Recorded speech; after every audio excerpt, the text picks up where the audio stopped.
Qəbul tipdə olan həmin o sualın izahına baxaq. Uşaqlar, bu sual elektromaqnit induksiya bölməsinin 19-cu sualdır.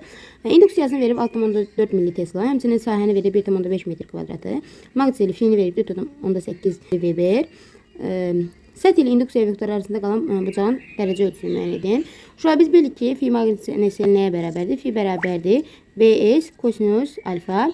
Bu kosinus alfa səthin norması ilə induksiya arasında qalan həmin o alfa bucağını göstərir. Gəlin buradan kosinus alfanı tapaq. Kosinus alfa bərabərdir fi bölünsün B isə.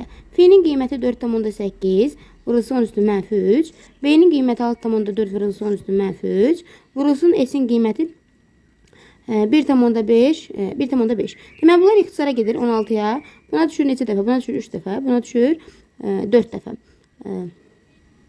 3 ilə də 1,5 düşür. Düşür 2 dəfə. 2 ilə də 4 ixtisara gedir. Həmin 10 üstü mənfi 3-lər də gedir. Qalır 0,5. İndi siz düşünün ki, kosinus alfa 0,5 qiymətini harda alır? Təbii ki, bu 60 dərəcə qiymətində alır. Yəni, kosinus 60 dərəcəyə bərabərdir. Yəni, bu alfa olan hissəni, buna biz tapdıq ki, bu alfa nə qədərdir? Bu alfa 60 dərəcədir.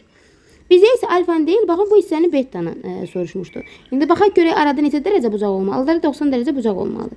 Həmin 90 dərəcəsinin 60'ı əgər alfaya düşübsə, deməli, neçəsi betaya düşüb? 30 dərəcəsi. Necə tapırıq? 90-dan çıxırıq. 60'ı bərabər edir 30-a. Bu da nəyin qiymətini verir? Betanı. Yəni, beta bərabərdir 30 dərəcə.